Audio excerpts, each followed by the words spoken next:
821. Kota Phoenix, di taman kediaman keluarga Mendes. Desi duduk di depan taman itu. Matanya menyipit sambil menatap layar yang ada di depannya. Dalam layar itu terlihat pemandangan kota Lukido yang diserang oleh gelombang binatang yang ditayangkan dengan mengesankan. Ilmu pengetahuan dan teknologi yang ada di dunia ini sangatlah berkembang. Meskipun dikatakan bahwa dalam hal komunikasi tidak dapat dilakukan secara global karena tempatnya yang begitu besar dan juga karena binatang liar yang ada di luar kota, namun dapat melakukan penayangan seperti ini dikarenakan mengandalkan perkembangan satelit yang sangat bagus. Sebenarnya Damar selalu bertanya-tanya mengapa dengan teknologi mereka yang sudah begitu berkembang tetapi mereka tidak mempopulerkan telepon satelit. Sehingga di seluruh penjuru tempat yang ada di dunia ini bisa menonton adegan terjadinya gelombang binatang ini. Desi menonton sambil duduk menyilangkan kakinya dengan seulas senyum di bibirnya. Saat ini dia sedang dalam suasana hati yang baik, karena belum lama ini, beberapa unding flame dari 4 keluarga itu sudah tewas dalam pertempuran. Karena sebenarnya 4 keluarga terhadap kekuatan purba ini menganggapnya sebagai kekuatan cabang, dan kekuatan dari kekuatan cabang ini sendiri semakin berkurang, sehingga hal ini bisa membuatnya cemas. Tapi dia justru malah sangat senang. Karena dia telah menemukan sesuatu yang luar biasa, yaitu dia telah menemukan keberadaan Damar.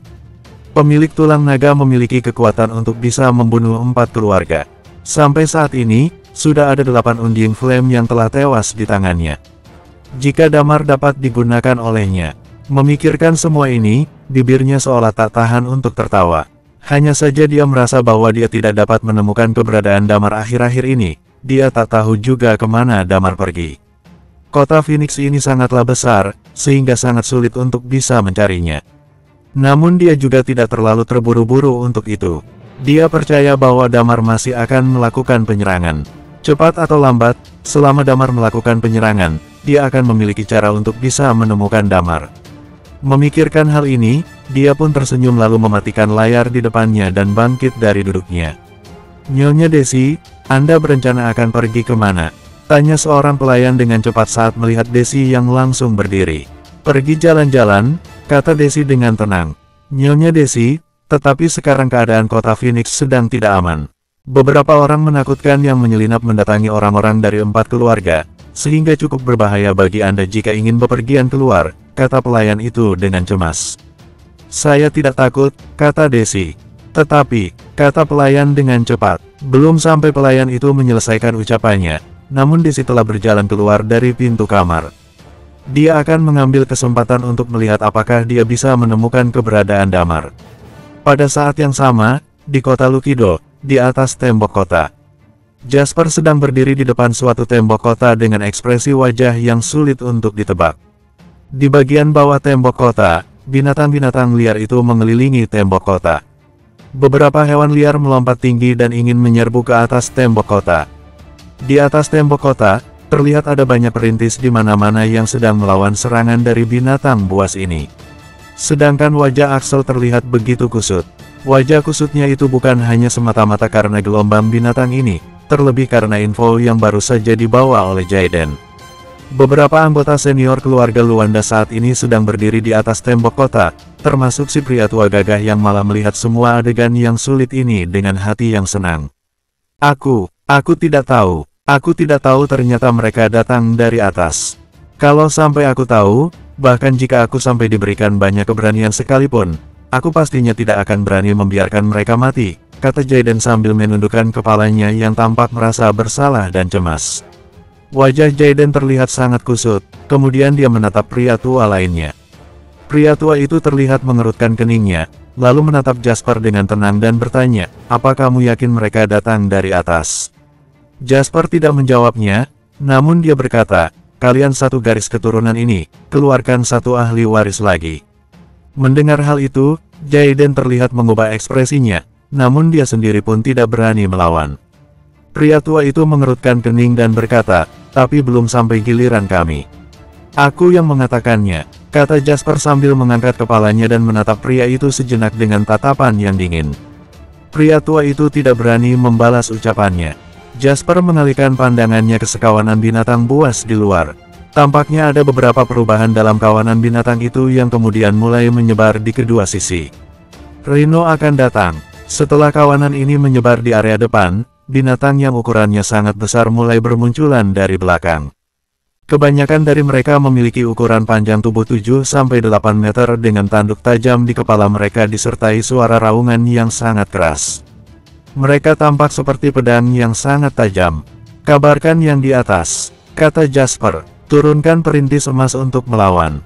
Di atas langit, perintis ungu dan emas segera lepas landas. Sebagian besar dari mereka bertarung dan memblokirnya, dilengkapi dengan senjata panas dan memblokir burung di udara. Bang, bang, bang. Namun tepat saat ini sekawanan binatang buas itu mulai menyerang. Mereka menabrak tembok kota dengan tanduk yang ada di kepala mereka. Suara raungan itu begitu terdengar keras. Namun Jasper tampak tidak cemas sama sekali. Rhino ini tidak mungkin bisa menembus tembok kota. Matanya melihat dari kejauhan sekawanan binatang yang bermunculan dari arah belakang. Terlihat ada beberapa sosok di beberapa tempat itu. Meskipun jarak mereka sangat jauh, Jasper tahu bahwa mereka ini adalah binatang buas yang setingkat dengan Undying Flame dan apakah tembok kota bisa sampai hancur atau tidak. Kuncinya adalah berada di orang-orang besar ini. Ketua keluarga Luanda, tembok kota bagian timur, tembok kota bagian timur. Pada saat ini, suara itu terdengar ke telinga Jasper. Suara itu berasal dari suara pasukan pertahanan kota, di mana pasukan pertahanan kota yang bertanggung jawab atas tembok kota bagian timur. Apa yang terjadi? Hati Jasper menjadi tak tenang. Apa mungkin tembok kota bagian timur itu berhasil dihancurkan? Tembok kota bagian timur, binatang-binatang itu mulai tumbang berjatuhan ke tanah satu persatu. Kata pemimpin pasukan pertahanan kota berkata dengan suara yang gemetar. Mereka tampak seperti telah terinfeksi suatu penyakit. Mereka pun mulai berjatuhan membuat binatang buas lainnya pun takut dan mulai mundur. "Hah," kata Axel yang terkejut mendengarnya. Di dekatnya, seseorang bertanya, "Apa yang terjadi di tembok kota bagian timur?" Axel pun kembali menceritakan apa yang sedang terjadi di sana. Kemudian setelah itu, tatapan Axel tergerak dan berkata, "Guntur, itu pasti Guntur. Guntur memberitahu kami sebelumnya bahwa karakteristiknya adalah wabah, di mana wabah itu memiliki efek penularan yang sangat kuat. Mereka keluar dari bagian timur dan dikepung oleh binatang buas itu. Dan mereka tentunya bertarung dengan sekawanan binatang buas itu. Karakteristiknya itu memengaruhi binatang buas itu hingga akhirnya wabah itu mulai menyebar luas ke seluruh kawanan binatang buas itu." "Kamu bilang karakteristiknya adalah wabah?" tanya Jasper yang keheranan. "Ya, memangnya kenapa?" tanya Axel. Jasper mengernyitkan alisnya. Dia berjalan mondar-mandir seperti sedang memikirkan sesuatu, lalu dia menggelengkan kepalanya dan menghela napas lagi. Axel sangat terkejut. Di sebelahnya, ekspresi si pria tua gagah itu terlihat seperti menyayangkan sesuatu. Dia melihat ekspresi keheranan dari orang-orang ini dan menjelaskan, karakteristik wabah ini cukup langka. Bahkan sulit untuk bisa melihat kemunculannya dalam ratusan tahun. Hampir sama halnya dengan keberadaan tulang naga dan tulang phoenix. Mereka sangatlah langka dan juga, jika di sebuah kota memiliki seorang Undying Flame dengan karakteristik wabah, maka tidak mungkin akan ada bahaya dari gelombang binatang di kota ini. Dia mampu menjaga satu kota seorang diri, kata si pria tua gagah itu. Menjaga satu kota seorang diri. Orang itu, apa sebegitu hebatnya, kata Axel yang masih terkejut saat mendengarnya. Dia teringat adegan di mana Guntur bertarung seorang diri seperti God of War. Tim ini hanya beranggotakan beberapa orang saja, tulang phoenix, tulang naga, karakteristik wabah, God of Sniper. Ya, jika dia ada di kota ini, gelombang binatang kali ini diperkirakan bisa diselesaikan dengan sangat cepat, namun jika dilihat sekarang ini tampaknya wabah yang dia sebarkan telah menyebar di antara sekawanan binatang itu, kata si pria tua gagah itu, gelombang binatang mungkin tidak lama lagi akan segera berakhir. Guntur dan Damar tidak tahu apa saja yang telah terjadi di luar sana. Guntur tidak tahu bahwa ternyata karakteristiknya itu begitu ganas. Saat ini, mereka semua menatap wanita berambut perak yang berada di pintu masuk ruang bawah tanah dengan kaget. "Aku menemukan kalian," kata wanita itu sambil tersenyum, lalu dia melompat turun dari atas dan menatap Damar dan yang lainnya dari atas ke bawah. Dia mengenakan jubah hitam dan memiliki penampilan yang sangat cantik. Dia kelihatannya masih berumur sekitar 30 tahunan dan memiliki pesona wanita dewasa. Tentu saja, itu bukanlah hal yang penting. Yang penting adalah Damar memperhatikan bahwa ada tulisan di bagian dada kanan jubah itu. Hades Palace. Melihat itu, Damar dan yang lainnya seketika menjadi pucat. Tak disangka kalau kali ini akan bertemu dengan pemilik tulang naga dan tulang phoenix. Kata wanita berambut silver itu sambil tersenyum memandang Damar dan yang lainnya. Lalu ia berkata, aku dengan setulus hati mengundang kalian untuk bergabung dengan Hades Palace. Kalian memiliki dua pilihan, memilih untuk bergabung atau... Belum sampai dia menyelesaikan ucapannya, kemudian mengangkat kepalanya. Terlihat seulas senyum di sudut bibirnya lalu berkata, mati. Bersambung. 822. Ketika wanita itu mengatakannya, dia menunjukkan senyum di wajahnya yang terlihat seperti sedang bercanda, tetapi tidak tahu mengapa Damar dan yang lainnya justru merasa hati mereka tak tenang. Mereka seperti merasakan bahwa wanita itu benar-benar mampu untuk membuat mereka seperti akan mati. Damar belum pernah merasakan hal seperti ini sebelumnya. Bahkan jika ketika dia merasa putus asa untuk mempertahankan hidupnya dan benar-benar merasa seperti akan mati, namun perasaan seperti ini tidak pernah muncul dari dalam dirinya. Dia sendiri pernah berhadapan dengan kematian, namun perasaan yang dia rasakan saat ini benar-benar sepenuhnya berbeda dengan bahaya kematian yang datang dari luar. Tampaknya keadaannya saat ini adalah jika wanita itu mau melakukannya, maka dirinya bisa saja mati. Setelah Damar mencapai tingkat Undying Flame, Damar tidak pernah merasakan sedang dalam krisis selama lebih dari setahun ini. Dia merasa bahwa dia yang telah mengendalikan semua yang dia lakukan. Meskipun gelombang hewan kali ini begitu mengerikan, namun justru Damar tidak merasakan perasaan seperti ini. Namun perasaan itu hanya sesaat saja, dengan cepat Damar kembali tersadar. Dia menatap wanita berambut silver yang ada di hadapannya itu. Aura wanita itu mirip seperti Madan, seharusnya dia berada dalam tingkat Eternal Undying Flame atau mungkin bahkan lebih kuat daripada Madan. Kekuatan seperti itu seharusnya tidak menimbulkan rasa krisis akan kematian seperti ini. Apa mungkin, itu hanya karena tulisan Hades Palace? Yang lainnya tidak berbicara sama sekali. Namun mereka semua seperti melihat musuh besar. Damar perlahan menghela napasnya, setelah sesaat merasa terkejut dia kembali memulihkan perasaannya untuk lebih bersikap tenang. Dia menatap wanita berambut silver itu dan menahan keterkejutan yang dirasakannya. Dia pun tersenyum tipis dan bertanya, apa kau tak menanyakan dari kami berasal? Mungkin saja kami berasal dari 8 kekuatan utama. Aku tidak bertanya hal lainnya, hanya bertanya pada kalian apa bersedia untuk bergabung dengan Hades Palace. Kata wanita berambut silver itu sambil melihat sekeliling di aula. Kemudian dia mengeluarkan 6 buah botol, meletakkannya di atas meja dan berkata dengan tenang, jika bersedia untuk bergabung, minumlah ini. Jika tidak bersedia untuk bergabung, kalian dapat memilih satu cara untuk mati. Arogan, sangat arogan. Damar tidak tahu dari mana datangnya kepercayaan diri wanita itu berasal, namun pasti ada alasannya kenapa dia sampai berani berkata seperti itu. Dan hati Damar merasa tak tenang, karena dia menyadari bahwa botol-botol cairan yang wanita itu keluarkan sepertinya benar-benar mirip dengan cairan yang diracik oleh Dr. T ketika dahulu dia dibujuk oleh Dr. T. Apakah mungkin, sebenarnya selama ini Hades Palace telah melebarkan sayapnya sampai ke bumi? Sebelum menjawab pertanyaanmu itu, aku punya 2 pertanyaan terlebih dulu, kata Damar. 2 pertanyaan, tanyakan saja. Kata wanita berambut silver itu dengan tenang sambil tersenyum. Kedua kakinya yang putih dan jenjang itu muncul dari bawah jubahnya, lalu dia duduk sambil menyilangkan kakinya. Pertanyaan pertama, aku baru saja melihat ada sebuah sosok di atas sebuah binatang buas itu. Apa sosok itu adalah kamu? Tanya Damar. Benar, kata wanita berambut silver itu. Ya, itu aku. Jantung Damar seketika mulai berdegup. Dia dan Madan saling memandang satu sama lain. Terlihat ada tatapan keterkejutan di kedua mata mereka. Ketika gelombang binatang itu terjadi, terlihat ada sosok seorang wanita yang berdiri di atas binatang buas dengan tingkat Undying Flame, yang berarti ada sangat banyak. Apakah mungkin gelombang binatang ini sebenarnya disebabkan oleh orang-orang dari Hades Palace? Apa mungkin mereka bisa mengendalikan binatang itu? Atau apa mungkin mereka bisa menjinakkan binatang buas itu? Di bumi, ada yang dinamakan pawang hewan.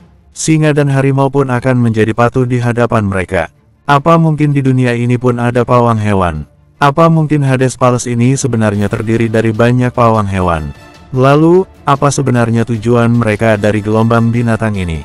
Gelombang binatang ini, apa kalianlah yang memulainya? Tanya Madan yang hampir secara tak sadar menanyakannya. Menurutmu, tanya wanita berambut perak itu sambil tersenyum. Barang-barang ini merupakan inti dari Hades Palace. Kamu akan memenuhi syarat untuk bisa mengetahuinya setelah kamu bergabung. Damar kemudian menghela napasnya. Baiklah, kalau begitu aku akan menanyakan pertanyaan yang kedua padamu. Kamu meminta kami untuk bergabung dengan Hades Palace, tetapi kami tidak tahu apa-apa tentang organisasi ini. Apa kamu tak berencana untuk memberitahu kami dulu? Kami benar-benar tidak tahu apa-apa. Dan mengapa juga kita harus ikut bergabung dengan kalian? Terlihat seulas senyum dari bibir wanita berambut silver itu. Dia memandang Damar sambil tersenyum dan berkata, pertama, kamu akan tahu segalanya tentang Hades Palace setelah kamu bergabung. Damar mengerutkan dahinya. Dia awalnya telah berencana untuk memahami segalanya tentang organisasi ini melalui mulut wanita itu. Sekarang hanya ada sedikit sekali hal yang bisa dia pastikan. Apa keberadaan Hades Palace ini memang sudah ada dan telah menyebar dari waktu yang sangat lama dan sampai saat ini masih ada beberapa orang di dalamnya. Bahkan gelombang binatang ini mungkin ada hubungannya dengan keberadaan Hades Palace. Kedua, dia tidak mengerti mengapa Hades Palace ini dianggap menjadi tabu. 8 kekuatan utama dari seluruh Eternal Planet ditutup bersama dan tidak boleh diungkit. Damar mengerutkan dahinya. Kemudian wanita berambut silver itu berkata, kedua, kalian tidak perlu memilih. Masih seperti apa yang sudah kukatakan sebelumnya, ikut bergabung dengan kami atau mati. Dia tidak menyadari bahwa selama percakapannya itu, momentum Damar telah berkumpul secara cepat namun Damar masih terlihat seperti orang biasa saja. Seulas senyum muncul dari sudut bibir Damar. Dia memandang wanita berambut silver itu dan bertanya, apa tidak ada pilihan ketiga? Tidak ada, kata wanita berambut silver itu. Kalian bisa meminum ini sekarang. Damar melirik beberapa botol ramuan yang berada di atas meja itu. Damar menghela napasnya. Kalau begitu, aku memilih yang ketiga, nyawamu. Kemudian momentum Damar mulai bersatu. Momentumnya pun mulai meledak dari tubuhnya bersamaan saat dia mulai mengeluarkan Dragon Sword miliknya itu. Jurus batu, teriak Damar. Hades Palace, mereka tak mungkin mau bergabung dengannya. Belum lagi rasa dendam antara Hades Palace dengan beberapa leluhur di bumi. Dengan sekadar menyuruh Damar dan yang lainnya untuk meminum ramuan itu saja sudah merupakan suatu masalah besar. Sedangkan di lain pihak mereka hanya memberikan dua pilihan saja. Jika tidak bersedia bergabung, maka hanya bisa mengambil jalan untuk melawannya. Damar suka jika dia mampu memegang inisiatif di tangannya. Pihak musuh menginginkan nyawanya, jadi mengapa dia harus diam saja? Sehingga, dia menahan momentumnya untuk mengeluarkan jurus batu. Energi Chi yang menyeramkan itu seketika melonjak dalam sekejap sampai membuat seluruh ruang bawah tanah itu runtuh seketika. Wanita berambut silver itu mengubah ekspresinya kemudian dia bereaksi dengan sangat cepat. Jubah itu tiba-tiba terbentang, dan momentum Eternal Undying Flame benar-benar keluar dari tubuhnya. Bang! Kemudian terdengar suara riuh yang menggema. Madan melindungi Lilia dan yang lainnya dengan energi Chi miliknya. Saat ini, ruang bawah tanah di mana mereka berada itu langsung runtuh dan dipenuhi dengan asap. Kemudian terlihat beberapa sosok melompat keluar dari ruang bawah tanah. Bok, wanita berambut silver itu seperti terkena serangan bola meriam. Dia terhempas mundur ke belakang hingga menabrak beberapa pilar bangunan. Lalu pada suatu waktu, dia terhempas ke tanah dan meludahkan darah dari mulutnya. Di bawah serangan Damar yang begitu kuat membuatnya terluka parah. Namun, wanita itu tidak mati, dia menahan serangan Damar. Madan, cepat ambil alih, kata Damar sambil mengerang. Energi Chi miliknya baru saja terkuras habis. Sudah terlambat baginya untuk bisa melakukan serangan lagi. Tanpa harus diminta Madan pun sudah mengerti. Tubuhnya berapi-api dan bergegas menghampiri wanita itu. Wosh! Saat itu, sepasang sayap baja mulai muncul dari punggungnya. Kemudian dia bangkit terbang di udara, tetapi matanya tetap tertuju pada Damar, seolah-olah dia ingin mengingat selalu wajah Damar. Aku sudah mengingat kalian, cibir wanita itu yang terdengar oleh Damar. Sayap wanita itu terus mengepak dan semakin terbang tinggi. Dia, sepertinya anggota kekuatan purba, ketika Madan melihat bahwa tidak ada harapan untuk mampu mengejarnya, seluruh tubuhnya berhenti dan hatinya merasa kecewa. Ya, Damar pun melihatnya, sayap baja itu hampir sama dengan milik Desi, dan juga mereka memiliki simbol biru yang mirip dengan daun maple. Kekuatan purba adalah Hades Palace, salah satu dari 8 kekuatan utama di Eternal Planet ini. Lalu mengapa Hades Palace menjadi hal yang tabu di dunia ini, dan bahkan tidak boleh diungkit? Atau mungkin, orang itu hanyalah orang dari kekuatan purba yang tergabung dalam Hades Palace. Mulai banyak keraguan muncul di hati Damar. Namun serangannya kali ini telah gagal. Orang dari Hades Palace ini, Damar telah gagal untuk membunuhnya dengan 1 kali serangan, dan nantinya, mungkin akan ada banyak masalah lagi yang akan muncul. Bang, bang, bang, saat ini, tanah pun mulai bergetar lagi. Madan melompat ke sebuah gedung tinggi, lalu berbalik badan dan berkata, gelombang binatang. Sepertinya akan mundur. Bersambung, 823. Mendengar perkataan Madan, Damar pun terdiam sesaat. Gelombang binatang telah mundur, tanah pun bergetar. Dengan bantuan Lilia dan Madan, Damar dan yang lainnya juga naik ke gedung tinggi itu. Guntur dan Thalia masih dalam kondisi lemah. Damar yang menggunakan jurus batu dengan sekali serangannya cukup menguras seluruh energi Qi yang ada dalam tubuhnya. Kondisi fisiknya saat ini tidak terlalu baik, sehingga hanya bisa mengandalkan bantuan Lilia, Madan, dan yang lainnya. Mereka naik ke atap sebuah gedung. Dari atas atap gedung itu, mereka melihat keadaan di luar. Dan benar saja, sekawanan binatang buas itu mundur, seolah-olah mereka sedang sangat ketakutan. Namun, ketika sekawanan binatang buas itu mundur, binatang-binatang itu menghindari tempat Damar dan yang lainnya berada. Setelah kepergian wanita itu, gelombang binatang itu tiba-tiba mundur. Tentang apakah gelombang binatang ini diprakarsai oleh wanita itu, dalam hati Damar seolah meyakini hal itu. Hades Palace. Damar bergumam, organisasi ini purba dan misterius. Dikatakan mereka itu tabu, tetapi di balik itu semua mereka memiliki kekuatan yang begitu mengerikan. Damar merasa ada suatu beban yang begitu besar yang sedang menekan dirinya. 4 keluarga besar, sekarang telah membuat Damar dalam posisi yang sangat sulit dan tertekan, sedangkan organisasi yang kuat dan misterius ini, benar-benar membuat Damar merasa kewalahan. Dalam situasi yang seperti ini, Damar bahkan merasakan sedikit kelelahan, tidak hanya lelah di tubuhnya, tetapi juga lelah di hatinya. Gelombang binatang itu terus-menerus mundur, dan beberapa sekawanan itu mulai berlarian dan akan berhenti di tempat asalnya. Memperhatikan sekawanan binatang lainnya yang juga pergi. Setengah jam kemudian, hanya tinggal beberapa binatang saja yang tersisa. Beberapa dari mereka tersungkur di tanah dan tampak sangat lemah. Damar melihat dan menemukan bahwa sebagian besar binatang ini telah mendapat efek dari karakteristik Guntur. Karakteristiknya itu tampaknya memiliki efek menular yang sangat kuat. Sedangkan beberapa binatang buas yang sudah merasakan efek dari karakteristiknya itu akan berhenti dengan sendirinya dan membiarkan diri mereka mati di tempat ini alih-alih mengikuti kawanannya kembali ke pegunungan. Mereka seperti mengerti tentang pengorbanan. Terhadap semua ini, Damar menghadapinya dengan kepala dingin. Dunia ini sepertinya memang seperti ini.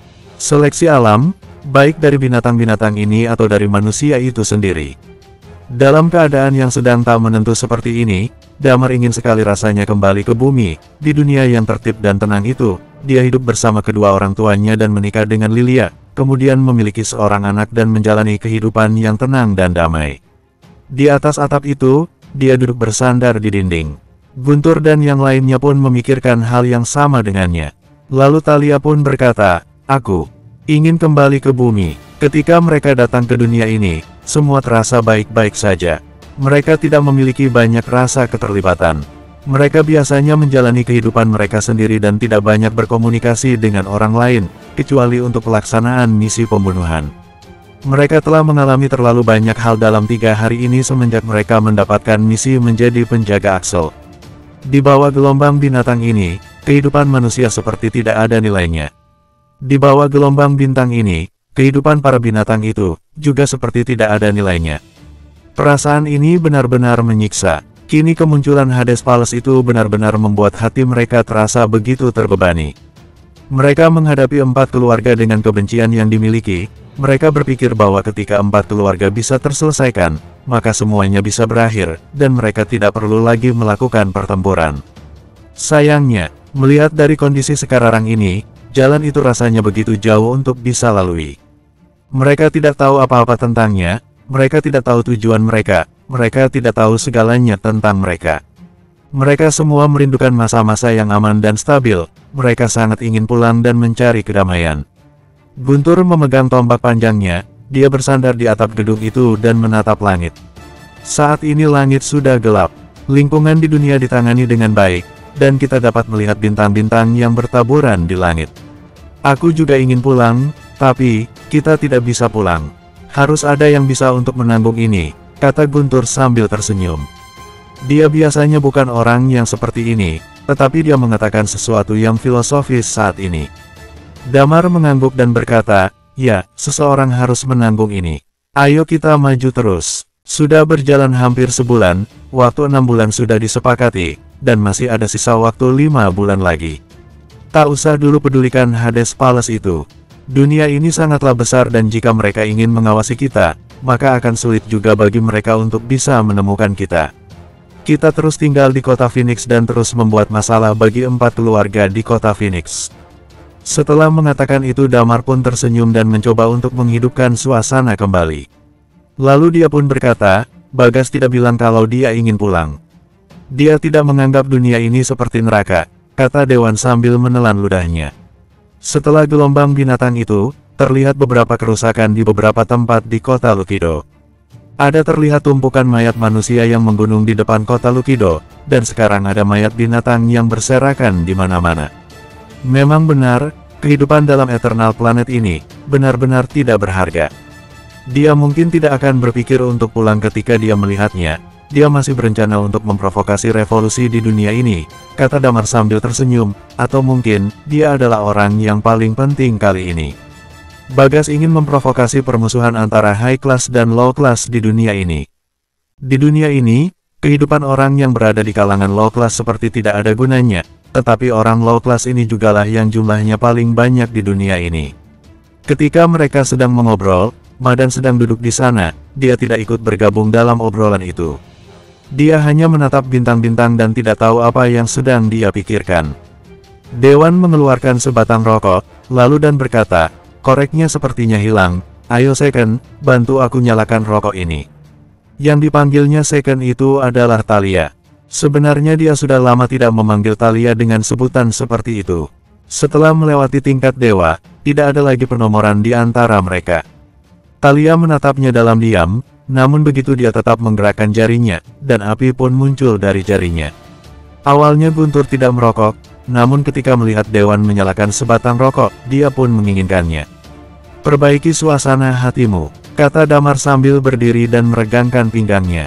Memanfaatkan kepergian dari gelombang binatang, kita bersiap-siap untuk kembali ke kota Phoenix. Kita harus melanjutkan apa yang harus kita lakukan. Kita masih harus menanggung ini semua. Setelah tekanan sesaat yang mereka alami saat ini, mereka pun mulai kembali memperbaiki suasana hati mereka. Wosh-wosh. Terdengar suara yang begitu nyaring saat ini, Damar melihat dan menemukan bahwa di kejauhan ada sebuah maglev car yang sedang melaju ke arah mereka. Mereka semua telah memiliki sebuah kesepakatan secara diam-diam, di mana mereka semua akan menahan dan menyembunyikan aura mereka masing-masing. Maglev car pun dengan cepat melaju ke kota dan kemudian berhenti setelah sampai. Kemudian keluarlah beberapa sosok yang cukup familiar melompat turun dari atas sana. Axel, Jasper, Vania, Vivi, dan juga Jaden. Damar. Setelah turun dari maglev car, Axel berteriak sekuat tenaga, apa kalian di sini? Kalian pasti masih hidup, bukan? Terdengar nada kekhawatiran dari suaranya itu. Setelah apa yang dilalui selama 3 hari ini, Axel jelas menganggap Damar dan yang lainnya sebagai teman sejatinya. Ketika gelombang binatang itu mundur, atau bahkan saat sebelum mundur sama sekalipun, dia pun langsung pergi sambil mengajak orang-orang ini. Thalia pun tersenyum dan melihat ke bawah. Di dunia ini sepertinya tidak semua orang yang tak berperasaan. Masih ada orang yang layak untuk diajak berteman. Senyum juga muncul di sudut bibir Damar. Kemudian dia mencondongkan kepalanya dan berkata dengan senang, kami masih hidup. Kami di sini. Mendengar suara itu, wajah Axel, Vivi, dan Vania pun terlihat sangat senang, dan mereka pun langsung melompat. Sedangkan Jasper menghela napas panjangnya karena merasa lega. Axel pun dengan segera melompat ke atap gedung itu dan langsung memeluk Damar. Dia berkata, Aku tahu kamu pasti baik-baik saja. Dia tampak sedikit bersemangat, dan begitu juga dengan Vania dan Vivi yang terlihat sangat senang. Guntur lalu membuka tangannya pada kakak beradik itu dan berkata, aku tahu kalian sangat bahagia. Jika ingin memelukku, sini peluk aku. Aku akan dengan senang hati membiarkan kalian merasakannya. Ih, nakal. Ketika mereka telah mengucapkan kata, ih, itu, mereka langsung berlari menghampiri Lilia dan Thalia, kemudian berkata, syukurlah kalau kalian juga baik-baik saja. Thalia kemudian tersenyum lalu sedikit mengobrol dengan mereka. Saat ini, Jasper menarik Jayden untuk melompat ke atap gedung itu. Dia kemudian memandang Damar dan berkata, aku sudah mendengar masalahnya dari Axel. Aku juga telah membawa pelaku utamanya kepadamu. Apa kalian ingin membunuh atau memotongnya, biar kalian saja yang mengurusnya. Kata Jasper. Ketika Jayden mendengar ini, seluruh tubuhnya bergetar hebat. Dia kemudian bergegas menghampiri Damar dan yang lainnya. Lalu dia pun berlutut dan berkata, maaf, semuanya aku minta maaf, ini semua salahku. Bersambung, 824. Jayden benar-benar merasa sedikit ketakutan, terutama setelah Jasper mengatakan bahwa Damar datang dari 8 kekuatan utama. Setelah Jasper menebak identitas Damar dan yang lainnya, dia menjadi semakin yakin dengan identitas Damar dan yang lainnya. Masing-masing dari mereka memiliki bakat yang berbeda, terlepas dari 8 kekuatan utama itu, sulit baginya untuk membayangkan di mana dia dapat mengembangkan begitu banyak bakat seperti itu. Sehingga untuk meredakan amarah Damar dan yang lainnya, dia memutuskan untuk menarik Jayden keluar. Jika pengorbanan Jayden dapat meredakan amarah Damar, maka pengorbanan yang seperti itu dianggap cukup sepadan. Jayden berlutut langsung ke hadapan Damar dengan gemetaran. Damar mengerutkan dahinya. Dia tahu bahwa Jasper membuat langkah seperti itu karena kesalahpahaman saja, tetapi dia tidak juga menusuknya. Ini hanya salah paham saja. Guntur memandang Jayden dengan dingin dan memarahinya. Bocah ini, jika membuka gerbang kota, sepertinya tidak ada banyak masalah. Dia sangat kesal. Jika gerbang kota dibuka dan mereka kembali ke kota Lukido, maka mereka tidak perlu melarikan diri ke sini. Dan jika mereka tidak melarikan diri ke tempat ini, mereka tidak akan jadi diawasi oleh wanita berambut silver itu. Sekarang mereka tidak bisa membunuh wanita berambut silver itu. Mereka, kemungkinan besar diawasi oleh Hades Palace. Semakin memikirkannya, maka dia jadi semakin marah. Damar memandang Axel dengan tersenyum lalu berkata, bagaimana menurutmu? Axel mengerutkan dahinya, lalu dia memandang Jayden.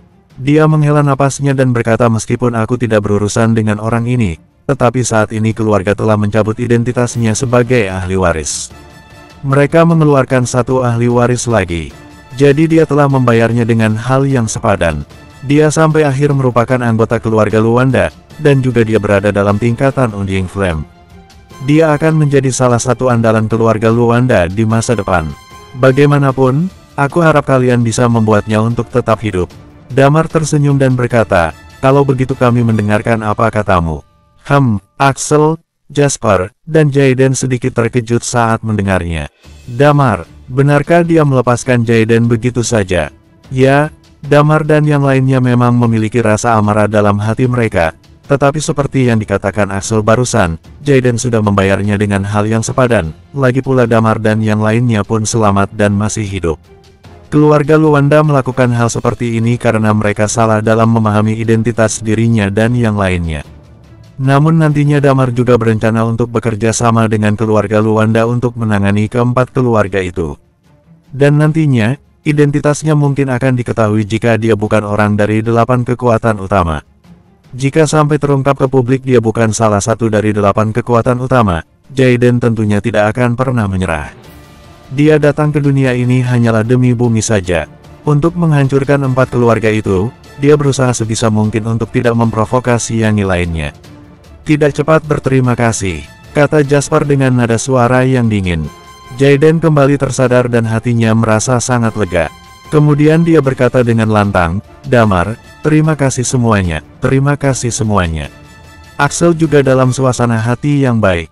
Bukan hanya karena Damar yang selamat dan masih hidup, di kesempatan yang tak terduga ini, dia tiba-tiba menemukan dirinya berada di posisi penerus keluarga Luanda, sehingga itu akan membuat keadaan semakin stabil. Bagaimana jika kalian kembali ke kota bersama kami? Tanya Axel sambil menatap Damar. Damar menggelengkan kepalanya dan berkata, tidak perlu, kita masih memiliki beberapa urusan, jadi kita harus pergi dulu. Kembali ke kota Phoenix, tanya Vania. Awalnya berencana untuk kembali ke kota Phoenix. Tapi sekarang sepertinya tidak mungkin bisa kembali, kata Damar sambil tersenyum. Mereka pastinya akan kembali ke kota Phoenix, tetapi mereka tidak berani mengungkapkannya. Orang Hades Palace itu berasal dari kekuatan purba. Jika dia datang ke kota Lukido lagi untuk menyelidiki Damar dan yang lainnya dan menggunakan identitasnya yang dari kekuatan purba itu untuk pergi ke keluarga Luanda atau keluarga Xavier, maka kedua keluarga itu tidak punya pilihan sama sekali. Kemungkinan besar mereka akan mengungkap keberadaan mereka, sehingga Damar pun berbohong. Jadi kalian akan pergi kemana? Tanya Vania dengan tergesa-gesa. Nantinya kita harus kemana untuk mencari kalian? Damar tampak berpikir, dia tidak tahu banyak tentang dunia ini. Kemudian Madan pun tersenyum dan berkata, kita akan pergi ke kota Amity. Kota Amity, kata Vania dan yang lainnya tampak senang saat mendengarnya. Kalau nanti kita pergi ke kota Amity, kita akan menghubungi kalian. Ketika pergi ke Phoenix juga akan mencoba menghubungi kalian, ada kemungkinan juga kami akan kembali ke sana, tambah Lilia. Baiklah, kata Vania. Kalau begitu kami pergi dulu. Dewan dan yang lainnya pun membopong Damar. Mereka melompat turun dari lantai atas dan mendarat ke sisi Maglevkar. Maglevkar mereka pun melaju meninggalkan tempat itu. Melihat Damar yang sudah pergi, Axel berkata sambil menghela napas, umurnya lebih muda dariku. Walaupun sangat hebat, sekelompok orang itu dikhawatirkan mereka akan menjadi salah satu penguasa dunia di masa depan. Jasper memandangnya sekilas dan berkata, sudah waktunya bagimu untuk lebih berusaha lagi dan mencapai tingkat Undying Flame sesegera mungkin. 4 keluarga, kata Axel dengan nada suara yang berat. Tunggu sampai gelombang binatang itu berlalu dan masalah ini berakhir. Aku tidak tahu apakah ini akan ada kelanjutannya atau tidak. Jika tidak, 4 keluarga ini akan membuat perhitungan dengan mereka, kata Jasper dengan nada suara yang dingin. Keluarga Luanda memiliki keangkuhan mereka sendiri. Mereka tidak takut dengan beberapa keluarga di satelit, apalagi dengan 4 keluarga itu. Di bawah langit berbintang, Maglevkar perlahan melaju di daratan. Jika bisa, sebenarnya Damar juga ingin pergi langsung ke kota Phoenix dengan pesawat yang tentunya akan jauh lebih cepat. Tapi dia melihat burung-burung yang bertebangan memenuhi langit, sehingga mereka pun tidak berani mengambil risiko. Jika penerbangannya nanti sampai dijatuhkan oleh burung-burung itu, fatalnya mereka bisa saja mati. Keadaan di dalam mobil saat ini, Guntur dan yang lainnya terlihat sedang menarik napas panjang. Damar juga duduk bersila dan mulai memulihkan energi Chi-nya. Waktu berlalu dengan membosankan di dalam mobil, tapi Damar dan yang lainnya sudah terbiasa. Lebih dari 1 hari berlalu dengan tenang. Damar dan yang lainnya akhirnya sampai ke sebuah pegunungan yang dipenuhi oleh pohon berdaun merah. Gunung Elbrus, tempat Axel mengancam keluarga yang tinggal di satelit terakhir kali. Tempat ini adalah tempat yang paling berkesan bagi Damar dan yang lainnya di selama perjalanan mereka. Pertama, pemandangan tempat ini sangat bagus, dan kedua, pernah terjadi sedikit konflik di tempat ini. Tempat lainnya, tentu saja adalah hutan batu. Maglevkar itu dengan cepat melaju melewati pegunungan dan hutan. Damar dan yang lainnya juga melihat ke arah luar.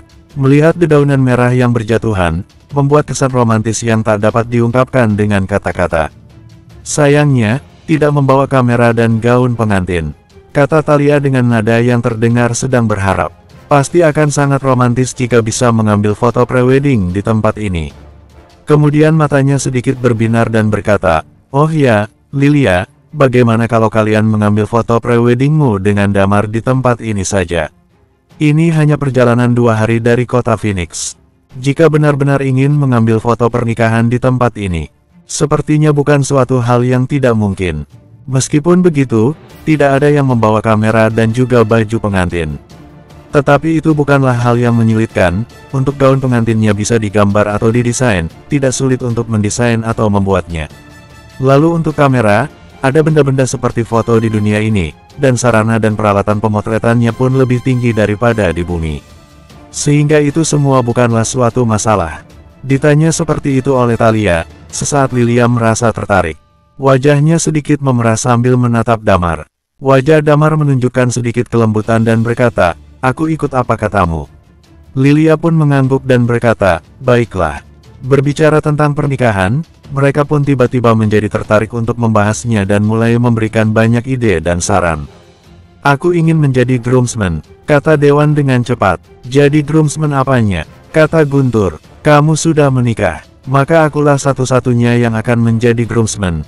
Thalia berkata dengan penuh semangat, aku ingin menjadi bridesmaid, dan aku juga ingin mendesain gaun pengantin kalian. Kemudian, dia merasa sedikit kecewa dan berkata, sayang sekali Chris dan Sally tidak ada di sini. Pokoknya kita foto saja dulu, kata Lilia. Setelah berfoto bagaimana nantinya kita obrolkan lagi saja saat kembali ke bumi. Mereka pun mulai berdiskusi. Madan pun hanya tersenyum melihat mereka yang sedang sibuk berdiskusi. Tiba-tiba matanya melirik sesuatu, kemudian ekspresinya sedikit berubah dan berkata, kalian lihat ke sana. Damar dan yang lainnya pun melihat ke arah luar melalui jendela. Saat melihatnya, tubuh mereka seketika menjadi panas dingin. Bersambung 825. Dari kejauhan, terlihat jelas ada jejak pertempuran, banyak sekali lubang-lubang yang dalam dan juga pepohonan yang tumbang. Bekas kerusakan perintis ungu dan emas berserakan di mana-mana. Mereka bahkan sepertinya tidak punya waktu untuk meledakkan diri. Yang paling menarik perhatian adalah di sebuah pohon daun merah yang besar ada banyak sekali mayat tergantung di sana.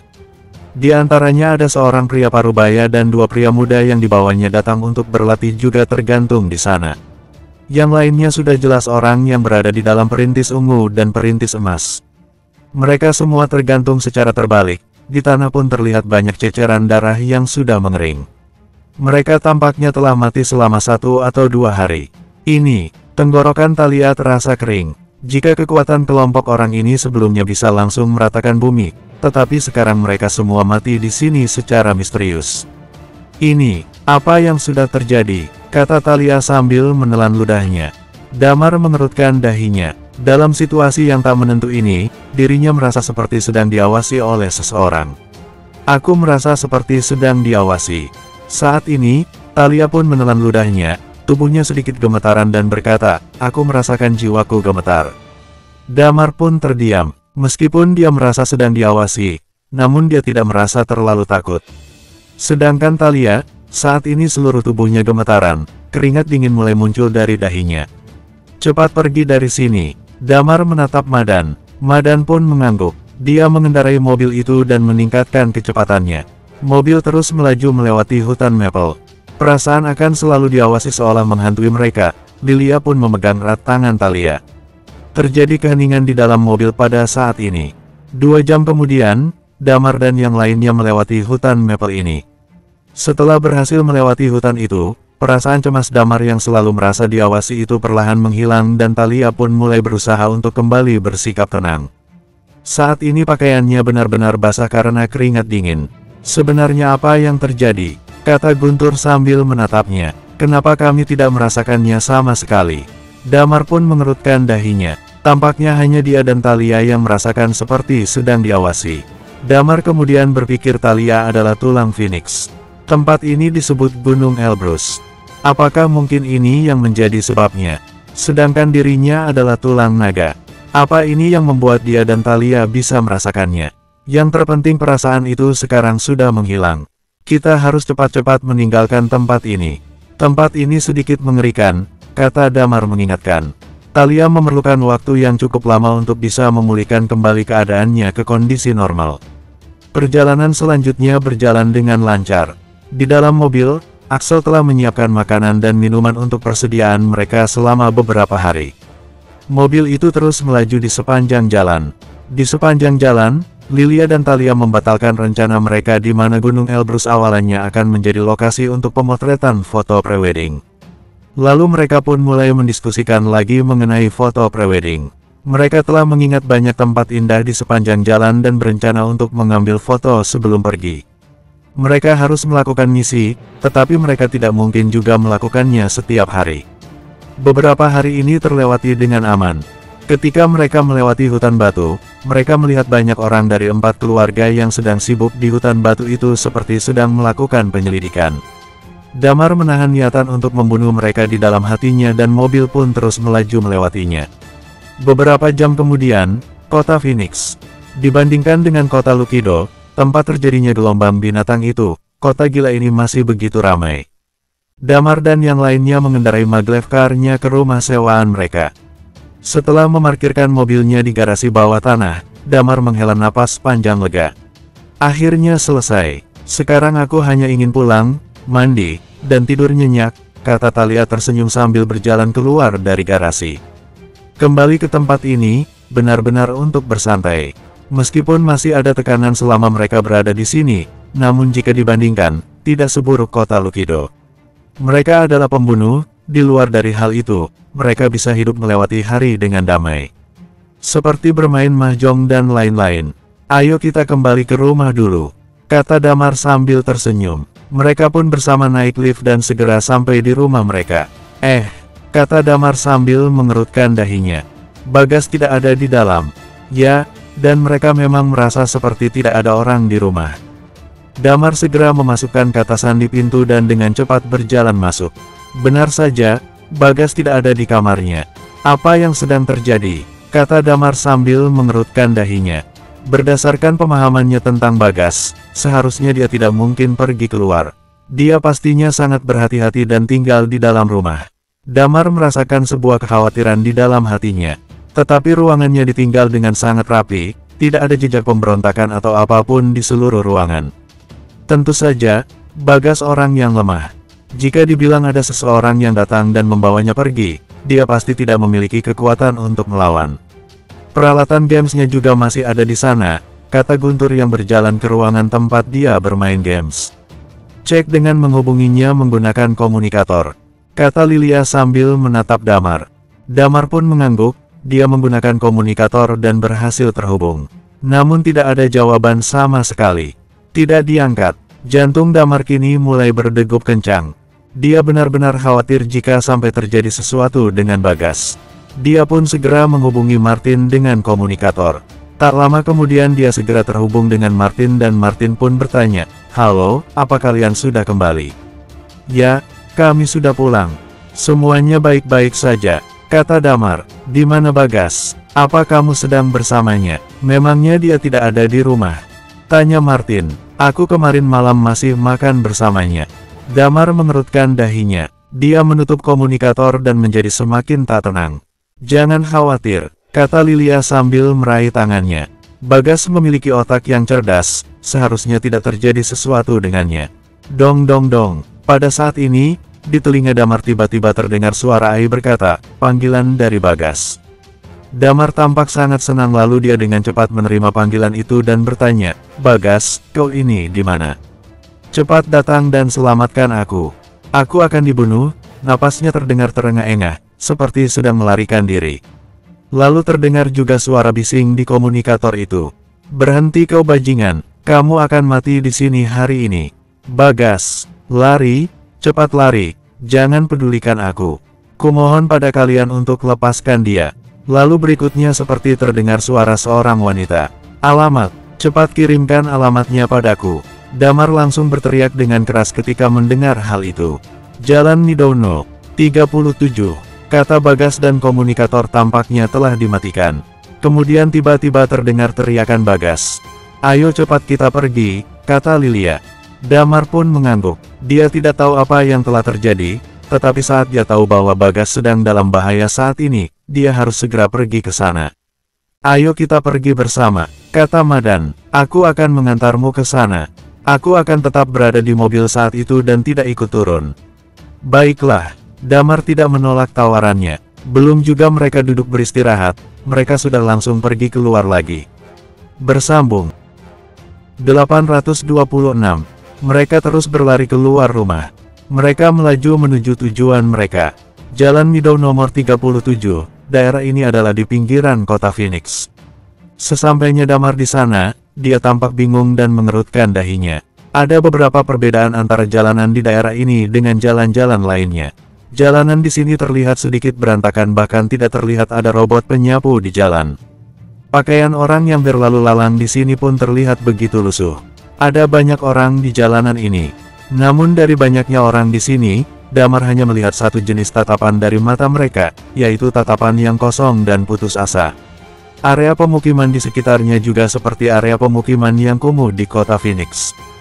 Bahkan Damar merasa seperti sedang memasuki daerah pemukiman yang kumuh di bumi. Mobil berjalan lambat saat ini, karena di jalanan ini ada beberapa orang yang berdiri di sana. Ketika mereka melihat ada maglev car yang melintas, mereka seperti berniat untuk memberi jalan, dan mereka tetap berjalan dengan pelan di jalanan. Selain itu, jalannya sendiri sangat sempit, sehingga mereka tidak bisa menambah kecepatan mobil. Damar merasa sudah tidak sabar lagi, kemudian dia menghela napasnya, biarkan aku saja yang pergi dulu, aku akan berlari saja. Aku ikut bersamamu, kata Lilia. Kita pergi bersama, kata Guntur. Madan, kau tunggu kami di sini saja. Madan pun mengangguk dan berkata, kalian hati-hati, karena kalian berada di daerah kumuh seperti ini, dan seharusnya tidak ada petarung ahli yang hebat di sini, jadi kalian seharusnya bisa mengatasinya. Pintu mobil pun terbuka, mereka berlima melompat keluar dari mobil. Ketika mereka turun dari mobil, terutama saat Lilia dan Talia turun dari mobil, mereka menemukan bahwa tatapan orang-orang di sekitarnya telah berubah dan menjadi sedikit rakus. Hati Damar sangat mengkhawatirkan Bagas dan tidak punya waktu untuk memikirkan hal lain. Dia melihat nomor rumah di dekatnya dan berlari cepat ke jalan-jalan Midowno. 37. Belum juga berlari jauh, dia melihat seorang anak yang tampak berusia 11 atau 12 tahun yang sedang berlari keluar lalu menabraknya. Damar mengerutkan dahinya, kemudian anak itu buru-buru berkata, maaf, Pak. Maaf, Pak, aku tidak sengaja. Damar menatapnya dan berkata, keluarkan barang itu. Wajah anak itu sedikit berubah, tetapi dia berkata dengan senyum getir, barang apa? Pak, aku tak mengerti apa maksudmu. Kau baru saja mengambil sesuatu dariku, kata Damar dengan tenang, kamu pikir aku tidak tahu. Wajah anak itu terlihat kaget, tubuhnya mulai gemetaran, dan kemudian dia pelan-pelan membuka kedua tangannya. Ada kartu mutiara emas milik Damar di dalamnya. Kartu mutiara emas di dunia ini umumnya bersifat rahasia. Selama dua kartu mutiara emas digabungkan, maka kita dapat mentransfer uang tanpa perlu menggunakan kata sandi. Pak, selamatkan hidupku, selamatkan hidupku. Anak itu memohon. Dia terlihat sangat lusuh dan wajahnya terlihat sangat ketakutan. Damar mengerutkan dahinya saat melihatnya. Dia selalu merasa seperti ada yang salah dengan keadaan di jalanan ini. Madan juga belum pernah menjelaskan tempat ini pada mereka. Sangat jelas Madan pun tidak tahu sebenarnya ini tempat seperti apa. Damar mengulurkan tangannya untuk mengambil kartu itu, tetapi pada saat ini, senyum aneh muncul di wajah anak itu. Kemudian dia tiba-tiba bergerak, dan energi Qi-nya melonjak dari tubuhnya. Begitu tubuhnya berbalik, dia berlari ke gang terdekat dalam sekejap. Namun ketika anak itu berbalik untuk kabur dan baru juga berlari 2 langkah, dia kemudian menabrak seorang pria. Dia mendongak dan menemukan bahwa Damar sedang menatapnya. Anak itu langsung terduduk di tanah, lalu dia mendengus dan melemparkan kartu itu ke Damar dan berkata, bunuh saja. Dia langsung berbicara seperti itu seolah-olah dia tidak takut hidup dan mati. Apa kau tidak takut mati? Tanya Lilia dengan heran. Mati, cibir anak itu. Ada banyak sekali orang yang ingin mati di jalanan ini. Jadi, apa yang harus ditakuti? Kau bunuh saja aku, atau mungkin aku bisa saja melepaskanmu dan memberimu suatu upah, kata Damar sambil mengambil kartu mutiara emasnya. Dia menatap anak itu sambil tersenyum. Anak itu pun terdiam, kemudian bertanya dengan ragu-ragu, benarkah? Tentu saja, kata Damar tersenyum. Antar aku ke jalan-jalan Midowno. 37. Kata Damar. Kamu tidak sedang menipuku, tanya anak itu lagi. Aku tidak menipumu, kata Damar sambil mengangguk. Bagaimana kalau aku memberimu 2 juta mutiara emas? Baiklah, kata anak itu. Ayo kalian ikuti aku saja.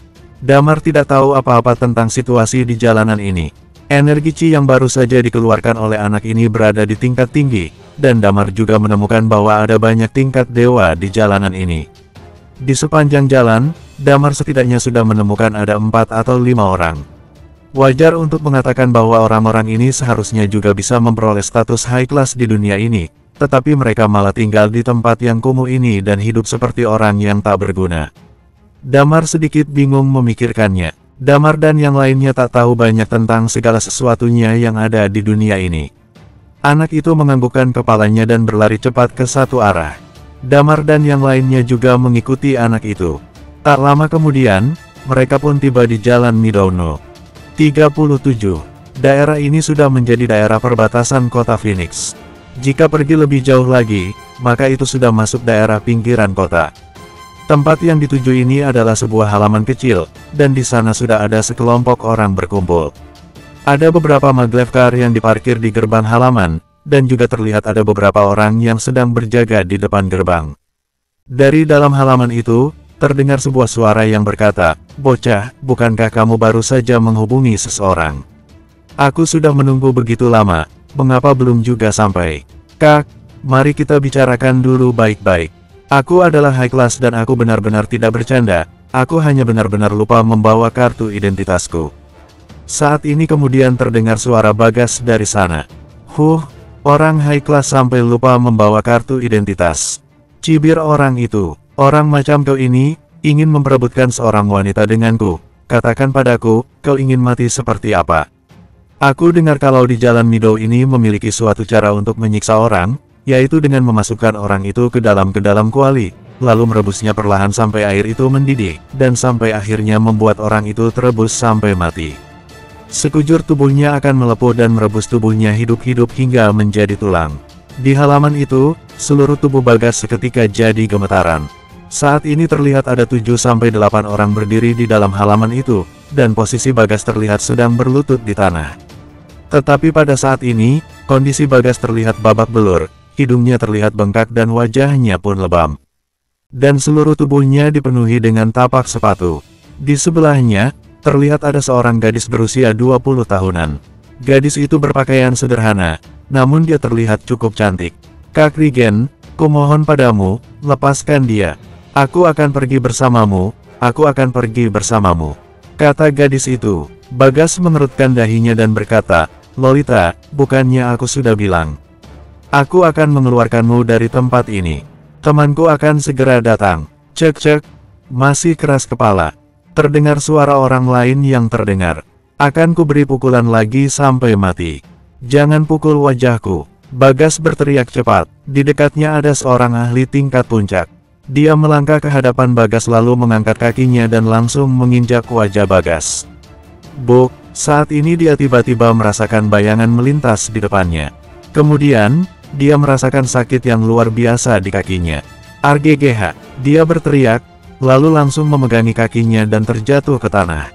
Saat kejadian itu terjadi, Damar pun muncul. Dia meninju kaki pria itu. Serangannya cukup untuk mematahkan kaki orang itu. Damar sudah sangat marah, kemudian dia menundukkan kepalanya dan menatap Bagas.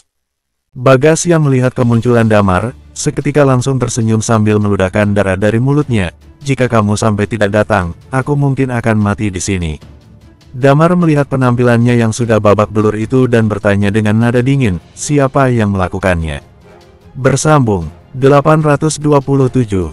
Ini adalah sebuah jalanan yang begitu ramai. Jalanan ini sangatlah besar. Sebenarnya jalanan ini lebih mirip seperti tempat yang ditinggalkan di Sin City.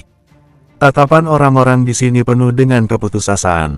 Pada saat ini, di Jalan Midouno 37, Damar berdiri di dalamnya. Dia menatap Bagas dan bertanya, "Siapa yang melakukannya?" Di dalam sana ada seorang pria yang duduk di sebuah kursi dan melihat Damar yang tiba-tiba menyerang. Wajahnya terlihat sangat marah lalu dia pun berteriak, "Siapa kamu? Berani-beraninya menyerang orangku?" Damar pun balik menatapnya. Orang itu berambut kuning, berbadan kurus dan bermata cekung. Pada pandangan pertama, dia sudah terlihat seperti lelaki nakal. Ketika Damar menatapnya, dia juga balik menatap Damar dan menemukan bahwa Damar tidak memiliki tanda pengenal. Dia mencibir dan berkata, "Datang lagi seorang dari kalangan low class. Anak buah, cepat kemari. Ikat kedua orang ini dan rebus mereka ke dalam kuali." Bang, bang, bang. Tepat pada saat ini, sebuah suara yang sangat kencang terdengar dari dalam. Kemudian sekelompok orang pun datang berhamburan, namun dengan cepat mereka semua langsung tersungkur dan tergeletak di tanah sambil menjerit. Di depan pintu tempat itu, yang lainnya pun mulai bergegas masuk ke dalam. Ketika mereka melihat wajah Bagas yang sudah babak belur seperti itu, hampir dari mereka semuanya berteriak, "Siapa yang melakukannya?" Pria berambut kuning itu merasakan sepertinya ada sesuatu yang tak beres, tetapi dia memikirkan identitasnya sebagai kalangan high class dan memandang Damar dan yang lainnya yang tidak memiliki tanda pengenal. Kemudian pria itu pun mencibir, datang lagi orang-orang low class. Dia masih ingin mengatakan sesuatu, namun Damar tiba-tiba berkata, apa kau yang telah menghajar lelaki itu? Kalau memang aku yang menghajarnya memangnya kenapa? Kamu ini low class, masih ingin berani melawan. Kata pria berambut kuning itu. Ku beritahu ya, ayahku adalah pasukan pertahanan kota dengan tingkat Half Undying Flame. Jadi, kau sebaiknya jangan macam-macam dengan kami. Sebagian besar orang-orang yang berada di dekatnya berada dalam tingkat puncak. Hanya seorang pria yang berdiri di belakangnya sajalah yang seorang ahli tingkat dewa. Adapun orang di belakangnya yang ternyata seorang Half Undying Flame, apa Damar akan takut dengan hal itu? Tentu saja tidak. Damar terlalu malas untuk mendengarkan apa yang dia katakan nanti. Jadi, dia langsung melangkah maju. Plak, sebuah tamparan keras pun dilayangkannya. Pria berambut kuning yang sedang duduk itu ditampar hingga terhempas. Dia terguling-guling sampai akhirnya tersungkur ke tanah. Dia merasa kepalanya sangat pusing. Dia membuka mulutnya dan memuntahkan seteguk darah, yang bercampur dengan beberapa giginya yang patah. Kau sendiri yang akan menyerangnya atau aku yang akan membantumu untuk menyerangnya, kata Damar sambil menatap Bagas. Bagas menjilat bibirnya, kemudian dia berdiri dengan terhuyung-huyung, dia melihat sekelilingnya, lalu menemukan sebuah tongkat tebal. Pria berambut kuning ini tergeletak di tanah dengan wajah tercengang. Seorang ahli tingkat dewa yang sedari tadi berdiri di belakang pria berambut kuning itu buru-buru berkata, kalian hentikan, Bang. Pada saat ini, Guntur melangkah ke hadapannya. Dia mencengkram leher orang itu dengan satu tangannya. Dengan kekuatannya, Guntur langsung menekan pria itu ke dinding dan berkata dengan nada yang dingin, diam jika kamu tidak ingin mati. Tuan kami, dia adalah wakil Departemen Pertahanan Kota, namanya Yosef dari pasukan pertahanan kota.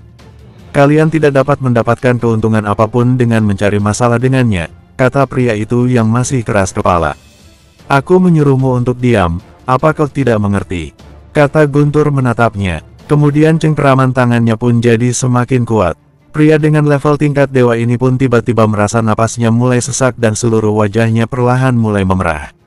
Baik pria berambut kuning itu ataupun pria ini, sudah jelas bukanlah orang yang baik. Jika ingin membunuh, maka akan membunuh. Sedangkan saat ini, Bagas kemudian menghampiri gadis itu yang wajahnya terlihat sangat ketakutan. Bagas pun tersenyum dan berkata padanya, Lolita, jangan takut.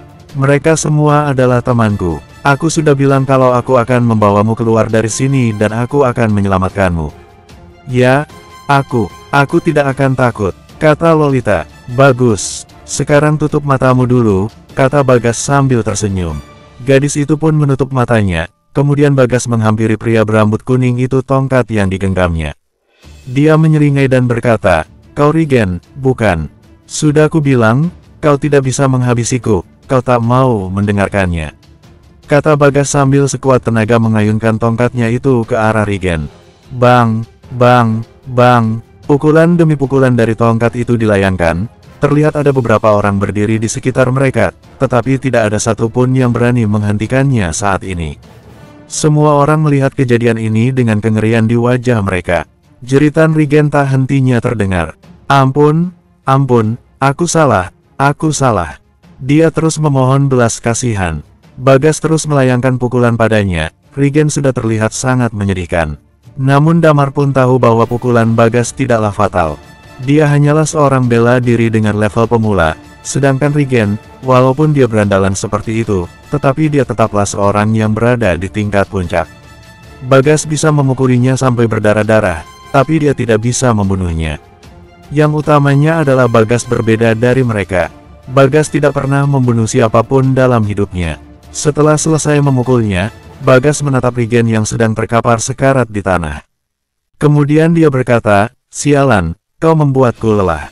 Lolita pun tersenyum simpul. Melihat wajah senyum Lolita, hati Bagas seolah luluh.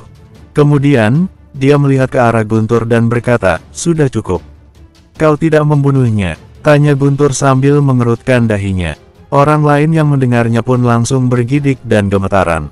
Guntur sudah terbiasa mengatakan hal seperti itu, seolah-olah seperti mereka ingin menghajarnya, maka mereka yang lainnya juga harus mati di sini.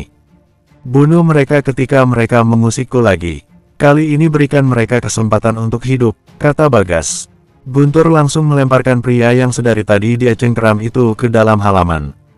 Guntur lalu mengumpatnya, masih tak mau pergi. Orang-orang yang sedang berdiri itu diberikan kebebasan, lalu mereka dengan cepat menghampiri Regen dan membopongnya. Mereka yang terbaring di tanah dengan wajah kesakitan juga diangkut keluar dari halaman itu. Jika kamu melepaskan mereka, apa mungkin akan terjadi masalah? Tanya Guntur sambil mengerutkan dahinya. Ayahnya adalah pasukan pertahanan kota. Jika benar-benar membunuhnya maka tidak bisa menghindari masalah. Sebaiknya kita tidak menonjolkan diri, kata Bagas dengan tenang. Sebenarnya apa yang sudah terjadi di sini? Tanya Damar sambil melihat sekeliling. Mendengar ini, pandangan Bagas bergerak sedikit. Kemudian wajahnya menunjukkan sedikit kegembiraan dan berkata, jangan khawatir. Yang penting kita harus pergi dulu dari sini dan aku akan memberitahumu ketika kita sudah pulang nanti. Baiklah, barusan kita datang menggunakan maglev car, dan sekarang sedang terparkir di luar. Ayo kita pergi dulu, kata Damar. Upahku. Pada saat ini, anak yang mencuri Damar itu tiba-tiba berlari menghampirinya. Berikan kartumu, kata Damar. Anak itu dengan cepat mengeluarkan sebuah kartu yang sudah kotor dan menyerahkannya kepada Damar. Damar menatapnya dan memberikan 2.000 mutiara emas untuknya. Pada saat ini, Bagas melihat anak itu. Dia memandang anak itu dan bertanya, apakah kamu punya nomor komunikator? Memangnya untuk apa? Tanya anak itu. Berikan nomormu padaku. Mungkin saja nanti aku bisa membayarmu untuk melakukan sesuatu untukku, kata Bagas sambil tersenyum. Damar tidak tahu apa yang akan dilakukan Bagas. Dia tampak tenang dan berencana menunggu sampai dia naik mobil nanti untuk menjelaskan. Mata anak itu sedikit berbinar ketika dia mendengar tentang pekerjaan itu. Lalu anak itu pun lalu memberikan komunikatornya dan berkata, setelah terhubung nanti kamu bisa memanggilku Dava saja, itu adalah namaku. Baiklah, kata Bagas. Dava pun lari dengan gembira. Damar dan yang lainnya pun bergegas keluar. Mereka melewati jalanan itu, dan tatapan orang-orang di sekitar itu membuat mereka sangat tidak nyaman.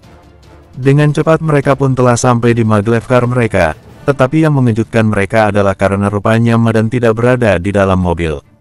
Damar mengerutkan dahinya, baru saja ketika dia akan menghubungi Madan dengan komunikator, tak lama kemudian Madan terlihat berlari menghampiri dan berkata, aku di sini, masuk saja langsung ke mobil.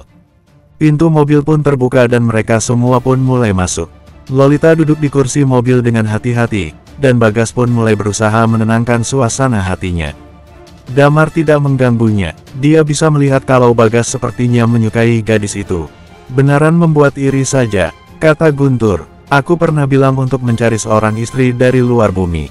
Akibatnya, anak ini rupanya melangkahiku duluan. Dia mengatakan ini dalam bahasa bumi.